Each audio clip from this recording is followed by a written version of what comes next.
I pray now at this time that you would help us to take what you have to say to us and apply it to our lives. In the name of Jesus we pray. Amen. You may be seated. If you got a Bible, nice to turn to Luke chapter 20. We'll start in verse 19. And I will tell you this, I did not prepare this sermon because it was the weekend after the 4th of July. Y'all may have figured this out. I am not a big one on holidays like the 4th of July, Labor Day, Memorial Day, those types of things, tailoring my sermon to fit one of those holidays. So I didn't do it that way for that reason.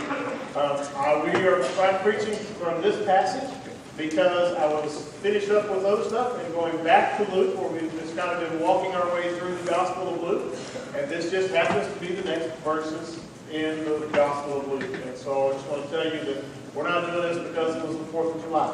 We're going to talk about some kind of a little bit of God and country. I want to ask you a question. I hate paying taxes. Most of you, I would say, probably agree with me, right? I firmly believe that we should pay every single penny of taxes that we are required by law, but not a penny more. I want to take every single deduction that I can that is legal and ethical. I want to make sure that I don't give to Uncle Sam and our local other taxing authorities any more than I absolutely have to. But I also understand that we have a responsibility to pay our taxes. And so I don't get mad, although I may get frustrated at times, especially moving back here to Texas. I thought I am moving back to a place where taxes are much less. And then I bought a house. And I looked at my property tax bill, and I went, wait a second, this is crazy. Because my property tax bill for a house that is a whole lot less than the house that we had, at least cost-wise, it's a bigger house and all that, but cost-wise, a lot less than the house. My tax bill, property tax bill, is actually larger. And I thought, this is crazy. And so I griped a little bit on that. But what would you feel like if we paid all of these taxes and we got really nothing in return except for an occupying force? How would you feel about paying taxes that just benefited Canada and you and I had no say in how they were spent? How many of you would willingly say, yes, I want to pay my taxes to benefit Canada and have the Canadian Prime Minister decide how every single penny of my taxes are spent? Anybody want to sign up for that? I don't see any hands going up. Didn't think you would. Keep that in mind as we go through this passage today. Because in some ways, that's kind of the problem, the issue that Jesus is dealing with. Let's read Luke chapter 20, starting in verse 19.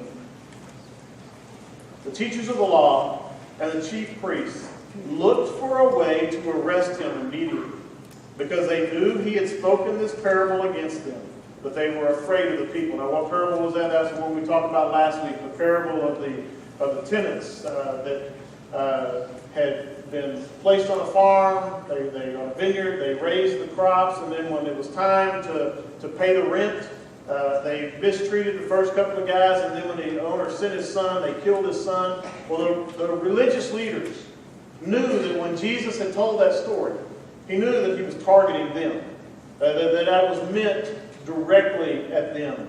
And so they are furious about that. Then verse 20. Keeping a close watch on him, they sent spies who pretended to be sincere. They hoped to catch Jesus in something he said, so that they might hand him over to the power and authority of the government. So the spies questioned him. Teacher, we know that you speak and teach what is right, and that you do not show partiality, but teach the way of God in accordance with the truth. Is it right for us to pay taxes to Caesar or not? Did y'all get the sarcasm in the first part of that? Oh, teacher, you are so great. We love you so much. You do such a great job. You teach so well. They're trying to flatter him, they're buttering him up because they want to spring a trap on him. And they say, is it right for us to pay taxes to Caesar or not? He saw through their duplicity and said to them, show me a denarius. Whose image and inscription are on it? Caesar's, they replied. He said to them, then give back to Caesar what is Caesar's, and to God what is God's. They were unable to trap him in what he had said there in public. And astonished by his answer, they became silent. The scribes and priests wanted to kill Jesus. That was their goal. They had already decided it. But after this last go-round, it is absolutely confirmed in their mind. Jesus has to go. They've just got to find a way to find out the time, and they got to trap him some way. They got to find some way to get him to say something so that the crowd will turn on him and they can get done what they want to do. And so they bring in some spies to watch him. That word watch, it was interesting as I studied it, because that word watch, it means to watch from the side with evil intent. It's not just watching somebody. It's not just sitting on the sidelines of a basketball game and watching the game and enjoying the game. It would be as if they were sitting on the sideline of a basketball game with a bunch of marbles just waiting for when the guy they wanted to hurt came by to roll the marbles out so that he'd trip on them and break his ankle. They're watching from the side, not to enjoy, not to learn, but they're watching with evil intent. They are watching, they're trying to find when is that perfect moment that we can trap him, that we can catch him, that we can destroy him. And so these guys are watching and waiting. And maybe there comes a lull in the conversation. Jesus has been teaching. Maybe they find a spot and they say, okay, now is our time. Again, as I said, they try to butter him up. They try to build him up. Jesus, you're a great teacher, man. We love how everything you teach is right and true. And then they throw that question at him. And they present a question that seemingly has no good answer. Because if Jesus says to them, yes, you should pay taxes, all of the people are going to get furious. Because, again, how many of you want to pay taxes to Canada and now all of the benefits go to Canada? Nobody's going to volunteer for that, right? Add in the fact that the taxes they pay doesn't just go to benefit somebody else, but they are enforced by an occupying army.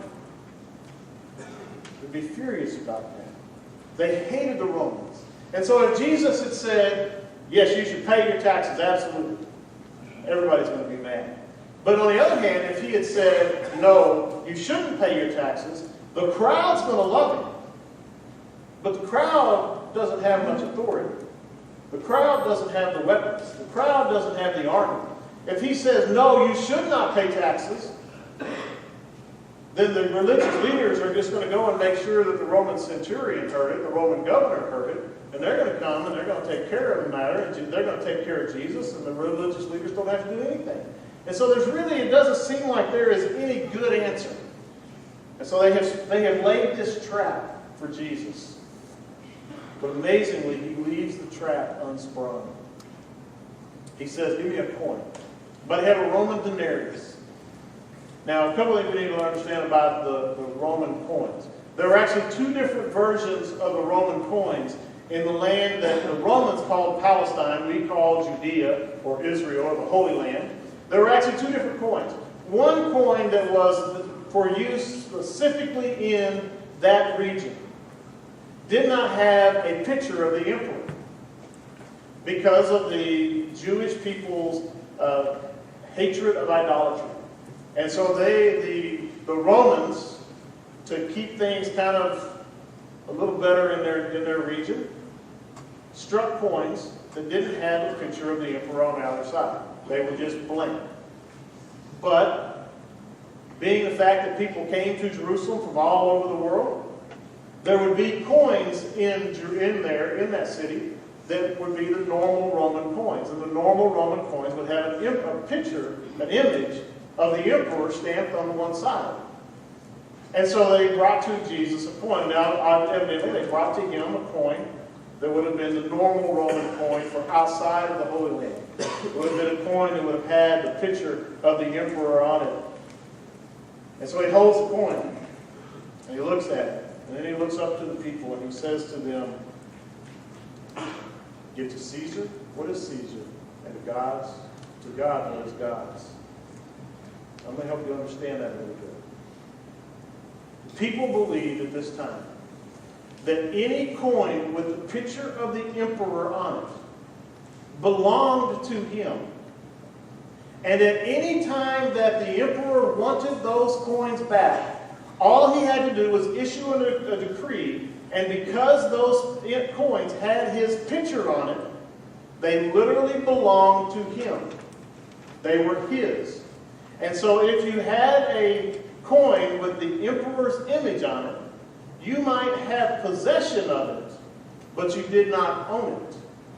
And we're going to come back to that idea that the coin belonged to the emperor because it had his image on it. We're going to come back to that actually a couple more times in this message today. But so they are saying when he says, give to Caesar what is Caesar's, the people would have heard that and they would have said, well, that coin has a picture of the emperor on it, therefore it belongs to him, so we should just give it back. If the emperor asks for it back, we should give it back because it's his. He's kind of loaned it to us to use, but if he wants it back, it belongs to him, and so we should give it back to him. But for the Jews, the issue isn't money. It's not about the money for the Jewish people. It was about religion. It's about politics. But Jesus skillfully sidesteps the question. He answers in such a way that those who were the people of Jerusalem wouldn't be infuriated, but he also answered in such a way that he kept out of trouble with the Roman government. But it didn't just keep him out of trouble. It teaches us an important lesson. I think Jesus teaches us through what he said something that is so important for us. And here are those lessons. Some areas of life belong to the government. Of course, there are some areas of our life that do belong to the government, whether it's the government of Sanger, Texas, of Denton County, of the state of Texas, or the United States of America. There are things about us that belong, that we owe to our nation. One of the things that we owe to our nation is taxes. And I've already said, I hate paying taxes. But we should pay our taxes. I hate to see our taxes go up. But the reality is, sometimes our taxes do have to go up. You know, we have, there's a group in the school that is, on behalf of the school, is meeting right now. They're looking at some things that need to be done in our school district. We'll probably be presenting a bond. And you know, as I think about that, part of me says, no. I look at my property tax bill and it's already high enough. But why on earth would we want to add more to our property tax bill? Well, there are some things that we owe to our government because of what our government does for us. And as we look at that issue coming before us, each of you are going to have to judge for yourself whether you're willing to expend more of your money on property taxes for the school to have what they believe they need to educate our students. I don't like paying taxes to fix roads. But I sure do like driving down a road that's not filled with potholes, don't you? I don't like paying taxes for police officers and firemen. But I'll guarantee you, when I go to bed at night, I'm very happy that we have policemen and firemen, right? I'm so happy that when I go to bed, I don't have to worry about lawlessness in our community. Because we have those policemen. I don't have to worry about if my house catches on fire, am I going to be able to get enough buckets of water from the swimming pool to put it out? You know, I rest assured in the fact that if my house catches on fire, I'm going to call 911, and the Sanger Fire Department is going to come and take care of putting that fire out. There are things that our government gives us that takes care of us that we owe back to them. The money that it takes to do those things. But there's other things that we owe to our nation. We owe respect. We don't worship our nation. We do not worship America. I am so privileged to live in America. I'm privileged to be an American. It is a great honor. And one of the things that I learned when I was in A&M, that with great privilege comes great responsibility. But folks, you and I have a responsibility as citizens of this nation, of our state, of our county, of our city. We have a responsibility. We have a responsibility to give back to our nation. John F. Kennedy, I love his statement. Ask not what your country can do for you, but what you can do for your country. Each and every one of us ought to ask ourselves that question. We ought to ask ourselves, am I giving back more to my city, to my county, to my state, to my nation than I am receiving in return? And am I doing more good to them than I receive back? And if the answer is no, then you ought to look at your life. And you ought to examine, you ought to make some changes in your life that you are giving back more to our nation, to our state, to our city, than what we receive in return. We need to invest ourselves.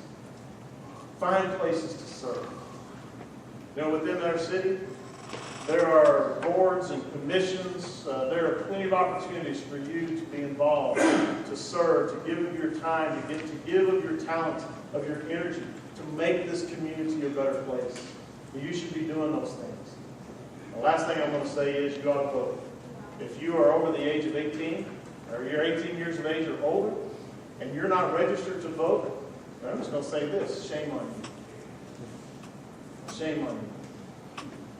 And if you have not voted in the recent elections, then double shame on you. As a citizen, we have a responsibility to participate in what our government does. And one of the best, easiest ways to participate is for you and I to get out and vote. And so if you're not registered to vote, get it taken care of. Vote. I'm not going to tell you how to vote. I'm just going to say go vote, because it is our responsibility. It is part of give back to Caesar what is Caesar's. But then Jesus doesn't stop there. He says, give to God what is God's. As I said, the picture, the coins, the Roman coins, had an image of Caesar.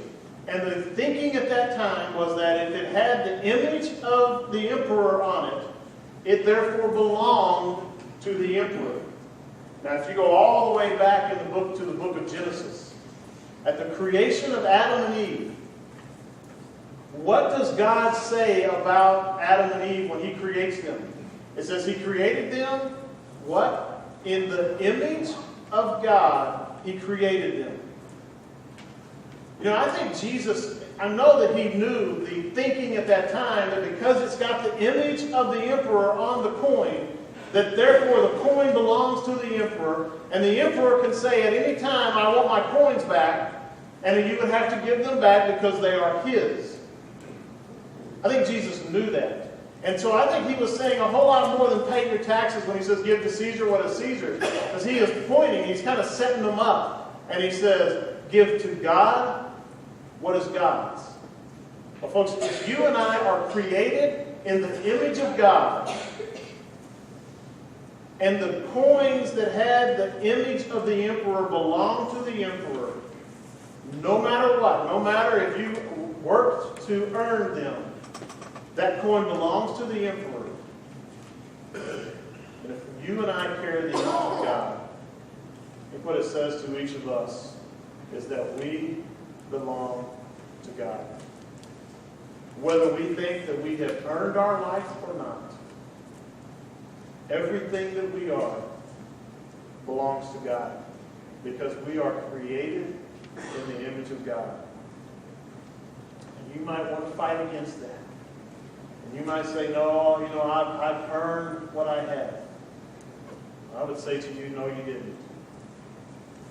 It doesn't really matter how hard you work. There's a portion that that I think every one of us would admit that we have what we have by the grace of God. No matter how hard we work to earn it. You know, that house that I own, I love that house. But I also understand that I have the house I do because I was very fortunate. You know, I was fortunate that we moved first to a location that was growing tremendously. And that we were able to buy our house, and that we made a lot of money on the first time we sold our house. I was very fortunate the second time that we moved, when we moved to Renton, that we bought a house, that we got some equity in. You know, again, the area was growing. That we had a realtor who was a genius, who recognized that the bottom was about to fall out of the market. Got us to, when we told him we were thinking about selling, he got us to sell our house immediately for what we put it on the market for less than we were supposed to be worth. And I recognize that, you know, he saved us a lot of money. And then I recognize when we sold our last house, the price has gone back up. And so I recognize the fact that I'm able to afford this house that I have. Yes, I worked hard. We scrimped, we saved, we held money back. But I recognize that I wouldn't have near the house I do if it hadn't been for God's grace and His mercy in my life. Every single thing that you and I have belongs to God. Why? Because you and I carry the image of God. We pledge our allegiance to the United States of America. And we should. We should be loyal to our nation. But folks, far more than pledging our allegiance to a flag, we should pledge our allegiance to the one whose image we carry. You and I owe everything to our Creator. And so when Jesus says, give to Caesar what is Caesar's, it's important. But it's so much more important when He says to give to God what is God's. Do you give Him everything? Because everything you have belongs to Him. Your money, your time, your talents, your children, everything. Even your job. Everything we have belongs to God. And so even while we pay our taxes, even while we go and vote, even while we do all of those things in paying our respects to our nation and to our government, we need to understand that we have a loyalty that supersedes that. That even those things we should see as an offering to God for all that He has done for us. And that even as we pay our respects to our government, we should understand that we have an even bigger responsibility to pay our respects back to God. Not because we earn anything. Folks, you and I don't earn our salvation by giving to God. You cannot write a big enough check to earn your salvation. Now, you can write a check that included every single penny in your bank account. It's not going to earn your salvation. Because as we sang earlier, He paid a debt. He paid it all. There's a little simple song that I used to sing years ago. That Jesus paid a debt He did not owe. I owed a debt that I could not pay. We can never earn our salvation.